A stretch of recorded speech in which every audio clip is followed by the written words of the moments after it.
Bon, autant vous dire que les gros studios d'Hollywood ignorent ces messages et que le seul type qui va lui répondre, c'est un certain Mac Byers qui lui s'intéresse un peu au dossier. Ce type, il a quelques contacts et il se dit que ça peut être un dossier prometteur, ne serait-ce déjà parce que Chang a un budget illimité, mais aussi parce qu'il a déjà un script complet à proposer, messieurs dames, Mermaid Island. Ou l'île aux sirènes en français. Il contacte donc un pote à lui, Jonathan Lawrence, qui a pas beaucoup d'expérience mais qui est hyper motivé. Il se dit que quitte à bosser sur un projet risqué, autant le refiler à un gars qui a moins de CV que lui mais qui a la giga-dalle et qui va se buter sur le projet. Lawrence évidemment est hyper hypé par l'idée et il se dit que c'est probablement l'opportunité de sa vie. Et en plus il est fan d'Indiana Jones comme Chang. Regardez-moi ça, au point il porte des chapeaux à la Harrison Ford un peu partout où il va. Je suis cringé. Bref, Chang et Lawrence se rencontrent officiellement aux États-Unis et premier problème, Chang parle pas du tout anglais.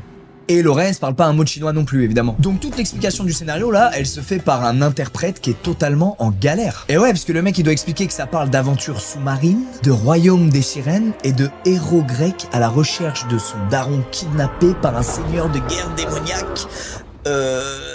Bref, c'est un petit délire le film apparemment quand même. Face aux réactions de Lawrence, Chang comprend que la traduction passe pas de fou et donc met pas spécialement bien en avant son scénario.